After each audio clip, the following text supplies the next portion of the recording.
కొల్లేరు, ఉప్పటేరు, తమ్మిలేరు వరద ప్రభావితమైనటువంటి ప్రాంతాలు అయితే మాత్రం చంద్రబాబు నాయుడు కొంచెం సమీక్షా సమావేశం నిర్వహించడం జరిగింది. స్థానిక ప్రజాప్రతినిధులు అలాగే అధికారులతో కూడా ఆయన సమీక్షా సమావేశం నిర్వహించడం జరిగింది.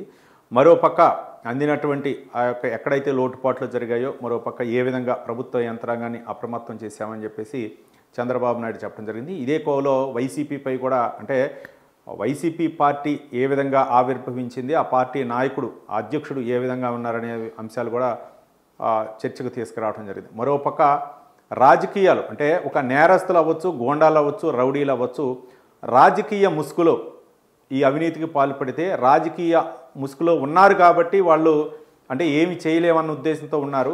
అదే గనక రాజకీయం గనక పక్కన పెడితే 2 నిమిషాలు చాలదు నాకు వాళ్ళని పట్టుకొని వచ్చి అరెస్ట్ చేయడానికి అని చెప్పేసి తాట తీస్తా అని చెప్పేసి చంద్రబాబు నాయుడు కొంచెం ఆవేశపూరితంగా మాట్లాడారు. అంటే రాజకీయ ముసుగులో అంటే ఏమైనా అరెస్ట్ చేయాలంటే రాజకీయ హోదా అవ్వచ్చు, లేకపోతే నేను ఎంపీని, లేకపోతే నేను ఎమ్మెల్యేని, మరోపక్క నేను మాజీ సీఎంని, ఒక విధంగా జగన్మోహన్ రెడ్డిని ఉద్దేశించి నాకున్నటువంటి అర్హత నేను మాజీ సీఎంని కాబట్టి నాకు అవకాశం ఇవ్వాలి, ఇట్లాంటి రాజకీయ ఏదైతే హోదా ఉందో దాన్ని అడ్డం పెట్టుకొని వీళ్ళు చేస్తున్నారు. అదే కనుక లేకుండా ఉంటే రాజకీయం అనేటువంటి అంశమే లేకుండా ఉంటే వీళ్ళకి 2 నిమిషాలు పట్టదు అరెస్ట్ చేసి తీసి వీళ్ళ తాట తీయటానికి అని చెప్పేసి చంద్రబాబు నాయుడు వ్యాఖ్యానించారు. మరోపక్క ఆయన చేసినటువంటి ఏవైతే నా 45 సంవత్సరాల రాజకీయ జీవితంలో ఎన్నడూ చూడనటువంటి విషయాలను అయితే మాత్రం నేను చూడగలిగాను. అట్లాంటి వ్యక్తులతో నేను రాజకీయం చేయటమే నాకు ఒక ఇన్సల్ట్గా ఫీల్ అవుతున్నాను.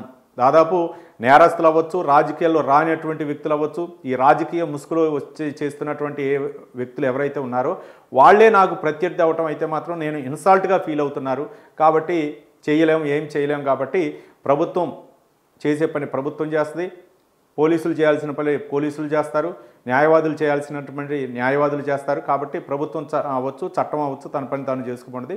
నేనున్నది మళ్ళీ ఒకసారి ఎందుకు చెప్తున్నానంటే నేనున్నది చంద్రబాబు నాయుడు అన్నటువంటి మాటలు నేనున్నది ప్రజాహితం కోసం, ప్రజల కోసం పనిచేద్దామన్న ఉద్దేశంతో ఉన్నాం. కాబట్టి ఇట్లాంటివన్నీ ఓర్చుకోవాల్సిన పరిస్థితి ఏర్పడింది. నా 45 ఏళ్ల రాజకీయ జీవితంలో ఇట్లాంటి వ్యక్తులను చూడలేదు. పార్టీ ఆఫీసులు చిన్న చిన్న పార్టీలు ఉంటాయి, సిపిఐ అవ్వచ్చు, సిపిఎం అవ్వచ్చు, పార్టీ ఆఫీసులు ఉంటాయి.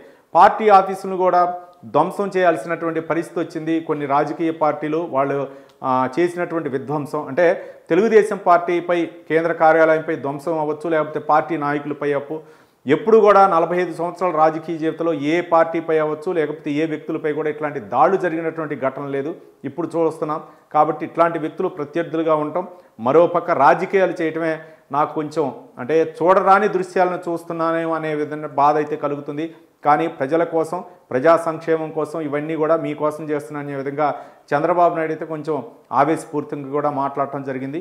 కాబట్టి ఏది ఏమైనా సరే ఇట్లాంటి వ్యక్తులు కూడా ఉంటారా సమాజంలో అనే విధంగానే ఇప్పుడు రాజకీయాలు ఉన్నాయి. కాబట్టి వాటన్నింటినీ పక్కన పెట్టి అభివృద్ధి ధ్యేయంగా ముఖ్యంగా వరదలు వచ్చాయి, వాటిని ఏ విధంగా విపత్తులు వచ్చాయి, వాటన్నింటినీ ఏ విధంగా ఎదుర్కొన్నామో అలాగే వచ్చే సమస్యలను ఎదుర్కొంటూ మరో సమస్య ఇట్లాంటి సమస్య ఉంది రాజకీయాల్లో అని చెప్పేసి మనం వీటిని కూడా ఎదుర్కోవాల్సినటువంటి అవసరం ఉందని చెప్పేసి చంద్రబాబు నాయుడు చెప్పారు.